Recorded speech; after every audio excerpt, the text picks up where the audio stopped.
What is happening, you guys? Welcome back to the Let's Go Win podcast, where we are here to help you be happy, healthy, wealthy, and get better every single day. Make sure to share this with someone. I know the gentleman I'm bringing on. I had a great time on his show.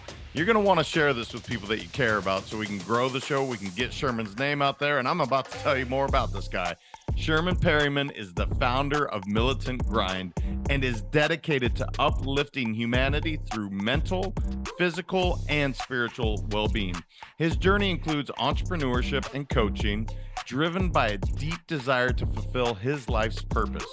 Overcoming self-promotion fears, he aims to help others in business, finance, and health. Raised in a militant household, he learned hard work and determination and is eager to share his story, challenges, and the brand he's built to transform lives and industries. Brother, I appreciate you being here. How you doing, man? I'm doing well. I really appreciate you inviting me to your show. This is going to be amazing.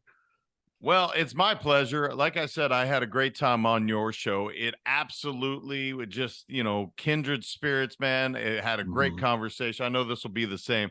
I want to go to something in your bio because overcoming self-promotion fears. That is something that my background, I came from the world of be humble. Don't talk about yourself. And I had to finally reach a place, Sherman, where my wife is like, hey, if you don't self-promote a bit, you're actually being selfish because you can help all those people. But if they don't know what you do, you can't help them. So I'm curious. So when you say self-promotion fears, what did that look like for you? Well, growing up in LA, my mother's from Chicago.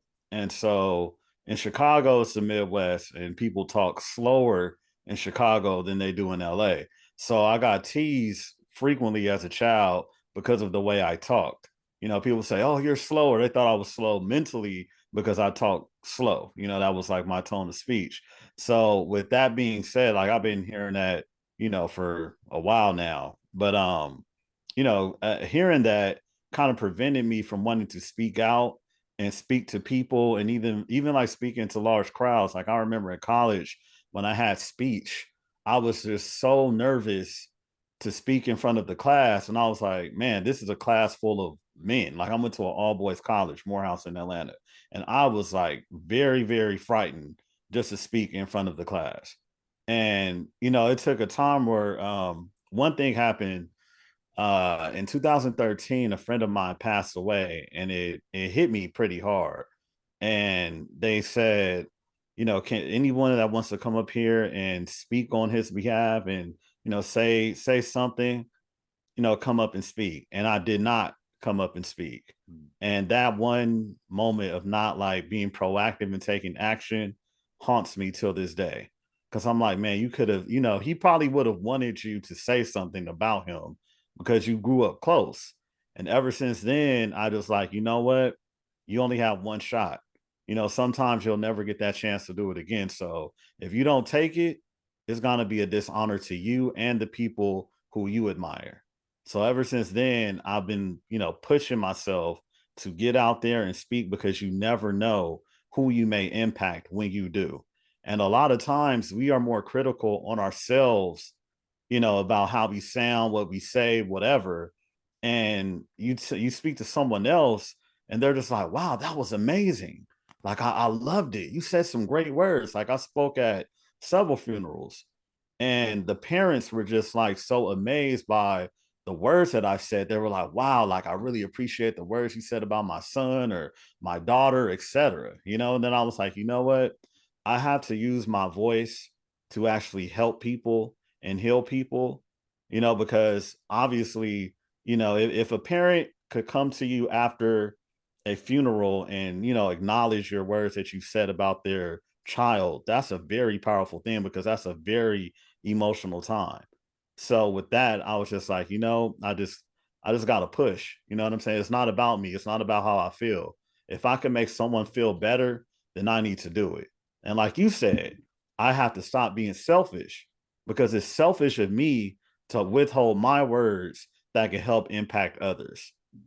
So Yeah, that's the basis. yeah, bro. I love that. And I didn't mean to cut you off, but it's when you said it's not about me, That's what the conundrum has always been for me, because that's my entire leadership philosophy. When I teach people about leadership, my philosophy is it's not about me.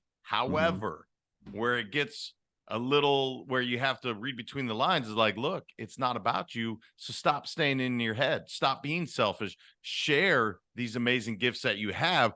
And so it's interesting because, again, Chicago, that Midwest feel. So I'm guessing that's kind of a, be humble, Sherman. And you don't want to make it about you, but yet you do make it about you when you don't speak, especially at something like someone's funeral, where, look, you don't get a chance to talk to an entire group about something amazing, and you shared that for those parents moving forward. I think Mm-hmm. that's beautiful. And the slow speech thing, I just think you're laid back, man. I think it's cool. But again, you and I are like-minded that way. My wife is always like, can you hurry it up, bro? Like, get it out of your mouth. Yeah. Uh, so Militant Grind, tell me about that. I know it says military background, but tell me what Militant Oh, Grind, why you decided for that name, because clearly that was strategic and very intentional. so I myself do not have a military background, but I will say this: my father was in the Army, grandfather the Navy. I have an ancestor that was in the American Revolutionary War. I was actually named after my great great uncle. The first Sherman Perryman was born in 1899, and he was drafted into the First World War. And the name was passed down when my great grandfather named my grandfather after his brother, and so that's how it was passed down. My brother is currently active military. He's in the Army. He's a sergeant. So with that being said, I grew up with a very militant background. Like that's all we knew. And so when I thought about creating a brand, I wanted to create a brand that mostly resonated with me and how I grew up and my background. Like I have a totally different childhood than the majority of children that I've ever known. Like there wasn't like a lot of people ask me like, "Hey, you remember this show on Nickelodeon?" No, I couldn't watch TV.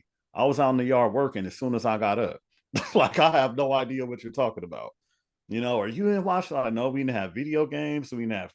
We had cable, but we just didn't watch TV. It was always work, work, work, work, work. Very militant.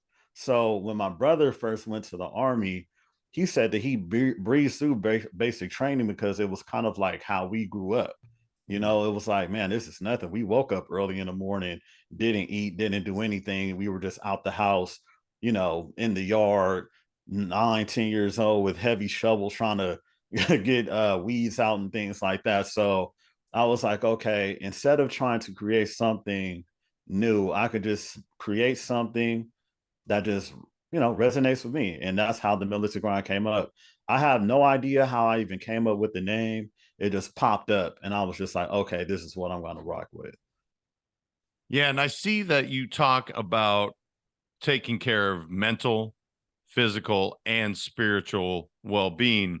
And when I put that out there, when I think of militant, I'm like, well, all right, military, obviously physical, certainly mental. I didn't the spiritual side. So I'm real curious, brother, how you arrived at that place. So obviously work ethic was ingrained in you and your brother, Yeah, it sounds like from early childhood. Like, hey man, you're gonna get up and you're gonna earn it. And yeah. it's not just all about laying about, but look, so you have that real work ethic. But tell me about your spiritual journey and what that looked like, because again, not to say that there's not a spiritual aspect to militant Hmm. or military, that's not what I'm saying, but when I think of those words immediately, that doesn't come to mind. So I'm curious what your path looked like. It was pretty different. Like my dad was Muslim and my mom was Christian, so I grew up in the church, but also have an Islamic background too, and I had to just learn how to navigate the two. And so, growing up, you in America, it's hard for a lot of us to find ourselves because we don't have a what I would call American spiritual culture. Like if we go to the Middle East, everybody's either Muslim, or if we go to Romania, majority of people are Christian, and that's it. But so growing up in a blending pot as America, you tend to be curious about learning different ways of life because yours really isn't set in stone. So with that being said, I studied all the world religions. I went to a Buddhist temple. I went to a mosque. I studied with people that practice Judaism. And so I've learned that in order for you to stay on the strict spiritual path, a lot of people have rituals, that they perform every day. And like say in Islam, praying 5 times a day at specific times during the day. Ramadan, there's a time like, okay, the sun goes down at 7:08. That's when you could start your Fajr, etc. So I've learned that in order to be, really diligent with your spiritual path, you do have to be militant in a certain kind of way. Because even in the Bible, it's very militant to me when I read it. When I read the book of Matthew about Jesus, Jesus is a whole different character than what I was taught in the church. I was like, whoa, okay. It was like, it's just totally different. Like, it's like, hey, there's no gray area. Is this or is that? And so I feel like in order for you to be, just dominant in spirituality, you have to like stop negative energy, evil, the devil, the jinn, etc. So you have to be mindful and you have to have discernment. And in order to have discernment at the highest level, you have to be militant. So that's where that comes in at. Yeah, this play of words is really fascinating because I agree with you. The discipline. So, for instance, if I were to label myself anything, I think I would be a Buddhist, maybe Taoist. I don't know. That's where I would land.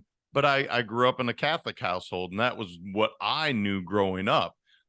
But to your point of discipline, whether it's Islamic, and you said 5 times a prayer a day, that's a very structured thing so that you really keep your relationship close to whatever that higher being is for you, whether it's God, Allah, or Buddha. It doesn't matter to me, but having the discipline to say, look, I need to check in on my mental well-being, on my physical well-being, and on my spiritual well-being. Like I said, guys, kindred spirits, because I talk about mind, body, soul. It's exactly what he's talking about.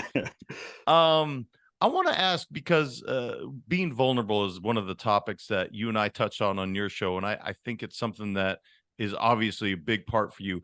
It's probably the most profound lesson I learned in my leadership journey. It's why I started my first book with vulnerability. I wanted my kids to know that it's okay to cry, because I grew up learning that boys don't cry, right? And that was how I learned to stuff all my emotions. When I talk about being vulnerable to you, what does that look like in your world, and why is that such an important topic for you in your journey? It's important for me because my father was militant to the bone, still is till this day, right? So he didn't want to really show a vulnerable side, which I think was a disservice to me and my brothers because we didn't really have a chance to understand him. Like he didn't even really talk about himself. Like I learned more about him from his younger brother than I did from him ever. Like even the people that he's involved with, if I go somewhere and say that I'm his son, people's face light up. And I'm like, what is it about him that you guys admire so much? So when a man doesn't allow himself to be vulnerable and show his weaknesses, it does a disservice to, his people because his people will never, it's like we can't really learn from you as much as we can because you were not, telling us the real about yourself. Like if he was to be like, hey son, I did drugs and not to say he did, but just like as an example, if he was like, hey, son, I did drugs because I was at a low point, I was depressed, that really didn't work for me. So if you feel that way, just seek another help and seek help somewhere, get therapy, etc. Because I went through that route and you don't want to do it. And I probably would have been like, oh, okay, it makes sense. Maybe I shouldn't try drugs. If somebody offers it to me, I should say no. Or if he was like, hey, you got to watch out for women because, this woman tricked me and I went through this, that, and the third. Now I know what to look for, and instead of me looking for other people's stories, and I'm a big fan of autobiographies, right? So I would read autobiographies, listen to people's interviews because I felt like I could learn from them. But it's better for me to learn from somebody who I have direct access to that I could question, that's a part of my family. So a lot of times when we aren't vulnerable, we're not really teaching people how to be people and people to learn from our lessons. So I'm very vulnerable with my children. I'm very militant with my children, but if I make a mistake, I'll sit down and I'll say, hey, look, daddy, sorry. I didn't mean this. Da da da da da. I love you. Give them a hug, kiss them. Okay, go about your day. But just always know that I'm not soft on you. I'm just showing my vulnerability, right now, because I know I could man up to my mistakes. Now, if I wasn't a vulnerable man, I would say, you know what the hell would you think, child? Like, you're a child, you don't know no better. I'm not going to show a side of me that's going to make me, seem wrong in front of you because you're a child. Who are you? You don't matter. And I feel like a lot of adults in the baby boomer generation, they tend to do that to their children. It's like, what do you know? I remember trying to teach my parents something and they were just like, they just felt offended. And I was like, I'm just trying to help. But you don't want to be vulnerable and say, hey, I need your help. I don't know what I'm talking about. You were just so, into your ego that it's like, how dare a child teach me how to do anything? And that's where the problem is, because a lot of people think that vulnerable is just being sensitive, but there's layers to it, and there's layers of vulnerability that we're just not aware of. Like, it comes in all kind of forms. For you to just pull out and be like, oh man, I'm sorry, I made a mistake. Some people can't even do that. So that's just my vision of vulnerability, growing up with someone that couldn't show vulnerability at all whatsoever.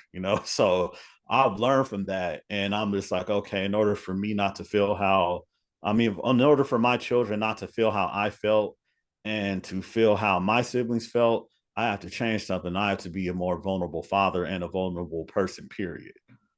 Yeah, and the thing keeps coming back to, it's not about me. Like you're saying, for my kids' sake, Right. I'm going to show everything, and not maybe everything, but I'm going to be open. I'm going to let them know mistakes I've made. I'm not afraid to own that. And that's where I think our generation has really accepted that vulnerability is not a weakness. It is Right. 100% a strength. And this whole idea of, again, like you said, your dad's generation, similar to my dad, hey, let's take those emotions, let's just bury that real deep down. And the challenge is, so many amazing lessons are lying in cemeteries right now Yeah. because they weren't willing to share. They did make it about them instead of really letting it out. And I will say, people on my show know my dad committed suicide. There's pain that clearly was there, that if he was willing to open up and share and get help, maybe he's still with us today. Now, I can't change that, right? I can't go back. I can't bring my dad back. But what I can do is say, please learn from this. Don't stuff. Let's talk about it. And by the way, while you're doing that, you're teaching other people great lessons. Yeah. Yeah, it is one of those things where I think I love that, because clearly, if you're watching him on video, this is a big, strong man. Like, brother, physically, you're put together. So it's not like this is a feminine thing, or he's not a masculine dude. No, this is a man's man, but that has nothing to do with showing your emotion. And I think that's where it got messed up. Talk to me about leadership, brother, because leadership is one of my favorite subjects to talk about on this show. When you say lead from the front, it's not the first time somebody said it, and it won't be the last. But what do you mean by that? When you're like, hey, lead from the front, what does that mean to you? Growing up, I'm the eldest boy on my dad's side of the family, and on my mom's side of the family, I'm the second eldest boy. So I had to, I was the one that everyone was looking up to. I'm also a Taurus. So I'm like a stubborn go-getter, making things happen. So I knew that in order for me to bring the best out of my younger brothers, who we're all a year apart. So it's like one, two, three, one born in 86, 87, 88. And then I had two younger cousins as well that was all born in the 80s. So I did know that I cannot tell anyone how to do anything if I'm not doing it myself. If I'm like, hey, let's go ride our bikes here, in order for me to convince them to do it, I have to be in the front riding the bike, looking back behind me, saying, hey, you know, what's up? Y'all catch up. Let's go, let's go. And that is the only way that I've learned how to lead people. Like if I'm like say we were playing a prank. I hate to say this, share the story, but we were like, okay, we're gonna go to this cabin and we're gonna haze this guy, right? And so they was like, all right, how we gonna do it? And I was like, forget it, I'll be the first one to open the door. So I was the first one to open the door, go in and look for him, you know, because I'm like, okay, in order for it to get done, if they're like hesitant, I have to be the one to lead and go in. You know, like the that's just how it goes. And I'm also a firm believer of leading by example. No, I cannot say, hey, baby, you know, you're gaining weight and I'm attracted to fine, you know, shapely women and women that are in shape. And I'm looking at my woman like, girl, why don't you lose some weight? And I'm sitting over here with a big fat stomach. You know, I'm overweight myself. The only way I could get my woman to be in shape and to keep up is if she has to keep up with me, you know. And a lot of people, a lot of men, you know, they'll be like, oh, I want a woman like this or a woman like that. Why would that woman want a man like you? Mhm. You know, like, and now, and going to the gym these days, I see more women in the gym than I do men. It's crazy. Like, I'm like, but then it's like, okay, if a man wants to attract that woman, what, you know, she's not going to look for a man that's not on her level or higher. So you have to lead from the front. You have to say, look, you know, you're even if you guys are equal, it just can't, it's just an easier sell when you are like, you know, you do equate to somebody, you know what I'm saying? So that's where I get that from. Because it's a hell of a disservice to try to convince people to do something that you're not doing. Well, nobody's going to follow that leader. Ultimately, the armchair quarterback, if you're sitting there saying, hey, go do this. I talk about my college basketball coach this way. He used to make us run 2.5 miles every Monday, every Wednesday. We used to bitch about it, man, until we realized that coach was running 5 miles every day. So he's doubling up what we're doing. He wasn't asking us to do anything he wasn't willing to do. Right. That's true leadership. I want to ask you because specific to challenges, one of the biggest challenges you've had in your life where you were like, because I believe we learn way more from struggles than we do from wins. Even though my company's called Let's Go Win, I'm all about winning. Right. I also believe that our biggest learning lessons come from some of our greatest challenges, the biggest adversities we face. What was one that really stuck out to you where you're like, man, thank goodness this happened to me. I learned so much from something that in the moment it sucked, man. This was horrible, but it's one of the greatest lessons I could have ever learned. Um, I would say doing the Big Bear Beast in no, the Big Bear Spartan race. It's called the Beast, right? So it's about 14 to 15 miles. And the reason why I said that that one was the toughest is because it was very unexpected. Like I had no idea what I was getting myself into. So in Big Bear, it's higher altitude than where I live at in LA. So there's less oxygen. It's a little cold and it's like literally like all it's you're going up mountains for like at least 10, 11 miles. So I thought I was prepared for it, but I really was not. And I was confused while I was there because people kept asking me where I was from. And you know, they have Spartan races all over the world. So I'm like, what do you mean? Like I'm from LA. Like where else would I be from? But then I noticed that specific race attracts people from all over the world because it's the second most difficult Spartan race that exists. So I'm around people like the most elite of elite athletes. And so it was a true testament of my willpower to finish it because it's like if you're on a mountain, nobody's going to come and save you. Nobody's going to drive up and say, hey, you tired? Let's go. It's like you either have to figure it out or you probably will sit there and die. Like there's no other choice. So I would take 8 steps and be out of breath and have to rest because of the high altitude and then like do another 8 steps, stop. And it was very tough mentally and physically. Like if I have to go through that, both of those at the same time, that's a very daunting experience, but it's also spiritual as well because you have to psych yourself out. You have to dig deep. Like I brought one of my friends that's like super spiritual with me, and he had to sit down and meditate while he was on the path because it was that difficult. You know, like it was, my knees were clacking together, my muscles gave out.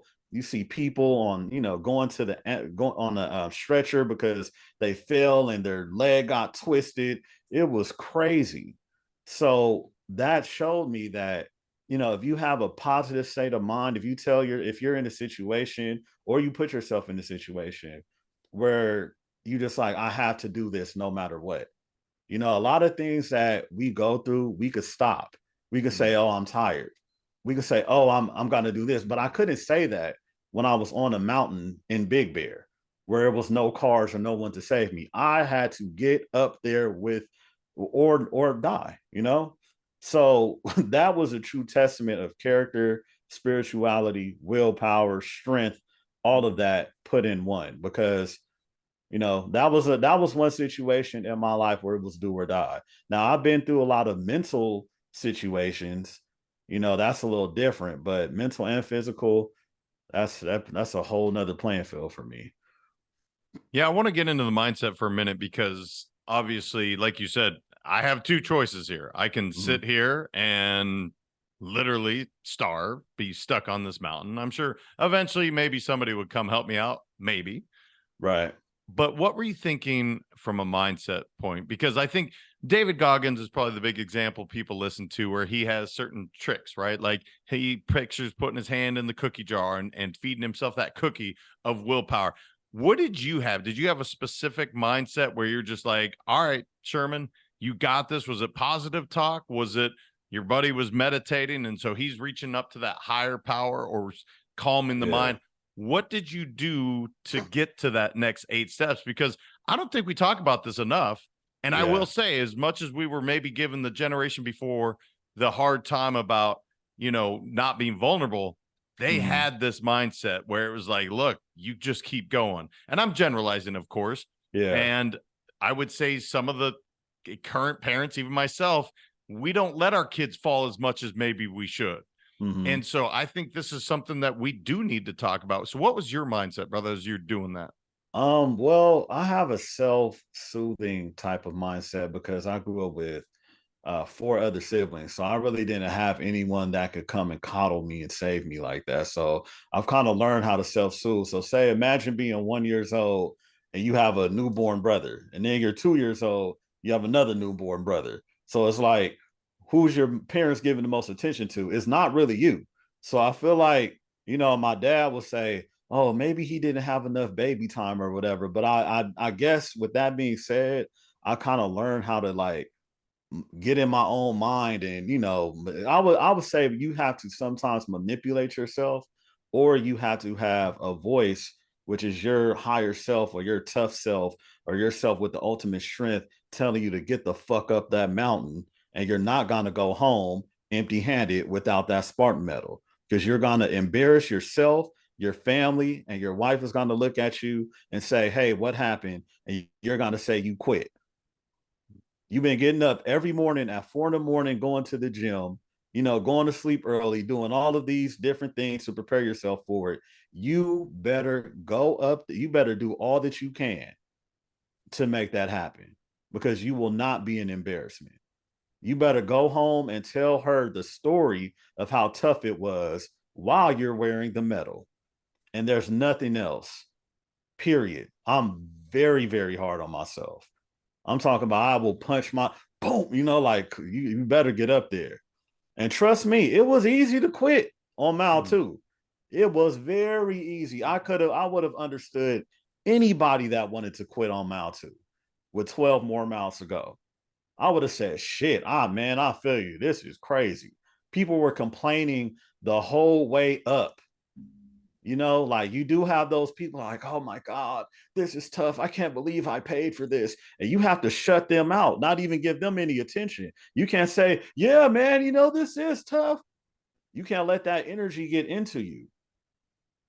In my last Spartan race I did a couple months ago, it was just, and I brought my family there. So my kids were there, and I did at the Angel Stadium in Anaheim. And when they see me running down, they were going crazy. I have never, ever, ever in my life seen them more excited. When they seen their dad running, like, Daddy, they ran on the course. They ran up, gave me a hug. They were jumping up and down. Like it was amazing. Like, I took them to Disneyland. I took them, they were never as excited. And it warmed my heart, just to be like, wow, look at my dad, looking like a hero, running down, being as strong as he could be. Like, there's nothing could beat that. Nothing in this world. So, like I have to use a selfless, uh, like being more selfless and not letting people down as a tactic to, push myself. You know what I mean? So I use that because when you take yourself out of the equation, it's a lot easier. Because if it was up to me, I wouldn't do shit all day. Like I wouldn't do anything. I would lay down and watch documentaries, movies, eat whatever all day. Thank God I'm not a single man with no kids. I don't know what I would be doing. But since I do have people looking up to me, looking at me, people depending on me, people telling me that I motivate them to work out, be better, be this, be that, I cannot fall off because with me being the best version of myself, I'm not letting other people down. And I gave my friend an example that was very interesting. So say, you just said, yeah, Sherman's a pretty big guy. And someone's watching this and like, oh yeah, let me see the video. Let me check him out. Right. And so they see that. And then they say, what? Oh man, I'm gonna go to the gym too. Meanwhile, I have no idea who this person is or that they're going to the gym. But I do know, well, no, I don't know. But what is known to the universe is that this person is changing someone's life to be a better person just by being the best version of themselves. Now, you may not know, but the universe, God, Allah, whoever you believe in, knows. So you're probably going to reap that blessing unknowingly just by being the best version of you. And that's what really pushes me. Yeah, I love that. I mean, you're really getting into your why of saying it's not about me. If it was about me, I'd be sitting watching Netflix all day, just chilling. With these, I got people looking up to me. They're looking for me to do these things. And I like the example of the beast. I'm just going to call it the beast because it sounds like a beast. But this is why I think people should do hard things on a daily basis. There's not nothing. There's very few races or things that you're going to encounter that are going to be as hard as the beast. And you conquered that. So you have that mental Rolodex to be able to say, well, I beat that thing. I can beat this now. Right. And that's what I think, when people get up and they do a cold plunge in the morning, when people get up and you go to the gym, the reason you want to do hard things is so that everything that's not as challenging, it's just, oh yeah, we're going to roll right through this. Oh yeah, right. We're absolutely going to roll through it. Let me ask you, what does winning mean to you, brother? I talk about let's go winning. What does that mean to you? When I say that word, do you have a definition or a real vision of what that looks like? Winning to me is being better, just continuously trying to be better than who you were yesterday. So it's not necessarily beating another opponent. It's more so just conquering yourself and pushing yourself to be better and step by step, So when I think about it, I'm like, let's go win. What is winning? Winning could be a simple defeat as me getting up and getting on this podcast and showing up and not saying, hey, JM, sorry, man, I'm not feeling it today. I woke up, my neck hurt, I'm tired, and da da da da da. After this, I could say, I got on JM's podcast today. That's a win. Why isn't it a win? I could have said, oh, I'm nervous. Oh, I don't think I'm ready. Oh, that's a win. Oh, I got up, I went to the gym. That's a win. We have a lot of wins that we go through every single day. You getting in your car, driving to work, and being able to get out of your car and now you get into a tragic car accident could be a win. So that's how I look at it. I don't look at it as like, achieving some large accomplishment, because I do know that, if you just focus on the large accomplishment, it can be kind of depressing, because in reality, winning is step by step. So instead of focusing on like, oh, I'm going to be a millionaire one day, just take the steps. You need to become a millionaire. Take the steps. You need to get buff. Like, a lot of people will say, oh man, you've been in the gym and you're buff and you're this and you're that. I'm like, bro, I spend 2 hours of my day in the gym for years, years. I didn't just wake up and start taking creatine and it just happened. Like, no, it's a process. But that's one of the reasons why I love going to the gym, because it's like, it shows you that if you chip away, day by day, and you keep consistent at it, this is going to be the fruits of your labor. Like, you're going to see it. But then I do know that when people take, when they don't make it a lifestyle, or when they say, okay, I'm gonna do this extreme diet, and yeah, you're gonna cut fat. You're gonna achieve that goal. But once you achieve that goal, you end up being fat again. You end up gaining the weight. Why? Because you didn't take baby steps and make it a lifestyle that you could sustain. Like, it shouldn't be, oh, what are you working out for? You're going to compete? No, this is just what I do. This is how I stay healthy. Yeah, man. I guess what I would say to that is I love that. You're saying it's a lifestyle, and that's what the Militant Grind is. This is a lifestyle. It's not just a brand. This is, hey, man, this is how I show up every single day. And exactly what you said about let's go win. People are like, so it's all about winning. I'm like, no, it's all about setting yourself up to win every single day. And I would love to hear, brother, just because, again, with your discipline, with your showing up as the best version of you, what does that look like on a daily basis? When Sherman wakes up, what is it like, hey, man, I have my morning process and I go through it? Or what does that look like for you on a daily?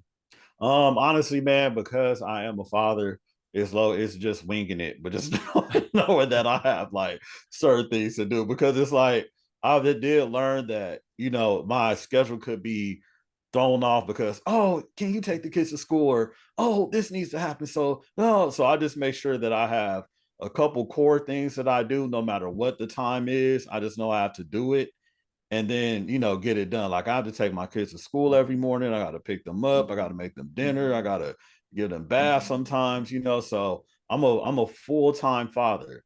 But at the end of the day, I just know that, okay, I have to get these things done no matter what it is, what time. I have my own podcast. I just released a book called From Grit to Greatness, harnessing the 5 pillars of the militant grind. So I have to check out the marketing for that. It's kind of like, go to the gym. Of course, I make sure I go to the gym at the same time every day, around like 2:30, 3 o'clock. Right after that, pick up my kid. It's like, it's just basically sporadic, but I do make sure that I get, certain things done. And with that, I'm not just like too hard on myself, because I do know that, like, hey man, you got to give yourself a little grace, because it's not just you that you have to worry about. So I have to be honest with you, man. Like, I had a regimen, but then it was like, I'm the type of person where if I set something up and it doesn't go through, I will be pissed off, because that's just how my mind operates. Like, I'm very prompt with time. So I was like, okay, I have to scratch that and be a little bit more flexible, just due to the type of person that I am. Because I will look at different people and they're like, I wake up every day at 4 in the morning and I do this and I do that. And I'm like, okay, they have no kids though. They have no children. So if I had no children, oh, that would be a breeze for me. But some nights, my daughter's coming in, she wakes me up out my sleep, and this is and the third. Not to make excuses, but I just had to realize what my situation was and give myself a little bit more grace. But I do have like an internal regimen that I do withhold. But since I do so many things, I'm just kind of like, okay, write it down, get it done. All right, let's go. So with that being said, I have this right here. I have a will do list. So it's not a to do list, it's a will do list. So I take all of the tasks I have to do, write them down at the end of the day, the beginning of the day, then I just knock it out, you know? So I know that might be a little unorthodox, but that's just that's just me. I think it's a perfect answer because there is no one size fits all. And that's kind Right. of what you're saying. Like, look, this is a lifestyle. This is my identity. I'm going to label myself as things that are supporting my story, things that I want to do, i.e., I am militant. I am disciplined. I do believe in hard work. Like, these are positive labels. And you're saying, but it doesn't mean I'm waking up at 4 a.m. and going to bed at 8 p.m. Like, I know people that do that, but to your point, I want to spend time with my kids. And Yeah. so giving yourself grace, I think it's such a huge, huge thing for people to hear. Look, it doesn't, there's not one size fits all perfect regimen. There's not Right. one way for everybody to do their diet, to do their exercise, any of it. Just make sure that you're getting it done, checking in on that mind, that body, that soul every single day. Brother, congrats on the book, by the way. I did not see that in the description, so I love Oh that. yeah, I just released it last week, so my All bad. right. Yeah. Congratulations. That's a big deal, man. Thank That's you. awesome. Tell me, I didn't know enough to ask you something. I'm sure you're like, man, I gotta, before we end this interview, this is just open forum. Anything that I should have known enough to ask you that you want to make sure to share with the audience as we start to wrap up? One thing I did appreciate is that you saying that life is not a one size fits all, and I'm a big proponent of that, and that's why I was vulnerable enough to say I'm sporadic. Like I don't have a regimen, but I know that a lot of listeners or people will be like, yeah, I'm sure that guy gets up at 5 a.m. He does this, he does that. And, I don't. Like I have to admit it. Like I tried that, but then it was like, it was just too much for me, because my kids will be up or they'll be screaming at 9, 10 o'clock. And I couldn't really, it's like I can't really get that full sleep in order to get up and be the best I can for my day. So, with that being said, I know my life, I know my lifestyle, I know the type of father and the type of person that I want to be. And I just implement all of my values into me and my lifestyle, and I go at it. And that's one of the reasons why I read my book, The Five Pillars of the Militant Grind, which is love, honor, strength, discipline, and wisdom. So I just have five values that I navigate with throughout my life, and it's like, hey, this is just me. As long as I stick with these five core, I will be okay. And I don't expect anyone to follow it to a T, but it's like if you're aware of it, and however you want to live your life is you. I'm a big proponent of individualism, but I'm also a big proponent of you treating other people how you want to be treated, but don't treat other people how you want to be treated if you don't love yourself. So that's why I put love first, because people do treat people how they want to be treated, but they treat people badly because they treat themselves badly. You treat yourself poorly, you're going to treat others poorly. So my first pillar is love and self-love, which is the highest form of love, because that self-love is going to project through others. And so as long as you have that, I feel like, everything is going to be okay. Because me, traveling around the world, seeing how different people react, people, their cultures, their customs, I know that people are going to be different, but at the end of the day, I know that everyone wants to be happy and at peace. They want to eat good food, they want to sleep comfortably, and they just want to do them. And it's not that complicated. That's all it really is. It's not as complicated as we make it seem.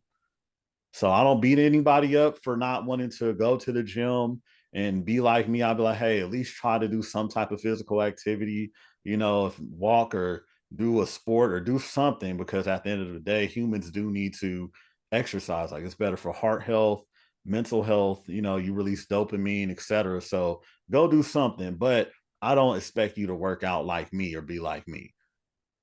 So that's really what the militant grind is. It's like, the best that you need to do for yourself, so be militant with that, and then grind. And you could input militants into almost every form of life. It's not just like, being a soldier going out and killing people and stuff like that. It's more so having this, disciplined, strict, regimen type of mindset, where it's like, this is what I want, this is what I want, this is what I'm gonna go after.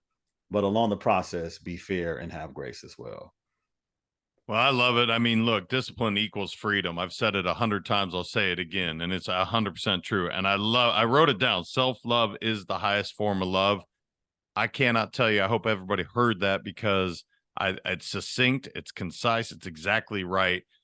You need to do this so you can show up as the best version of you, whatever that hat is that you're wearing, as a parent, as a child, as a brother, as a whatever you're wearing. Give yourself that self-love so you can show up as the best version for them. Sherman, I appreciate you, man. Congrats on the book. I appreciate you coming on and sharing all of your wisdom. If people wanted to connect with you, find out more about the Militant Grind, find the book, where's the best place for them to connect with you online? Militantgrind.com has all of my links, resources, etc., as well as the book. But the book is on Amazon currently. You can do the ebook or the paperback, and also have a journal that's going to be out in a couple of days, hopefully today. And it's called Frontline Mastery: Your Command Blueprint Journal. Using the Militant Grind method. So I'm a big fan of journaling. I have journals all over my office, but I have noticed that a lot of journals are kind of like they're kind of fluffy for me. So I was like, okay, which one? I need to create one for people that just like, have that dominant masculine type of, okay, go get it type of energy. Not to say that feminine doesn't have it either, but I'm not feminine at all. So that's just like my projecting of it. It's like, okay, let's write it down, let's attack it, let's go. So I created a journal for me that'll hopefully resonate with other people. So that should be coming out soon as well. And that will be on Amazon. Well, we'll make sure to link it, and you guys go check it out. Brother, I appreciate you, man. Like I said, it was going to be a fun conversation. So many things that you and I are 100% in alignment with. Keep doing it, man. Keep the grind up, and keep influencing people, brother. I think it's awesome. So thank you. Thank you, sir.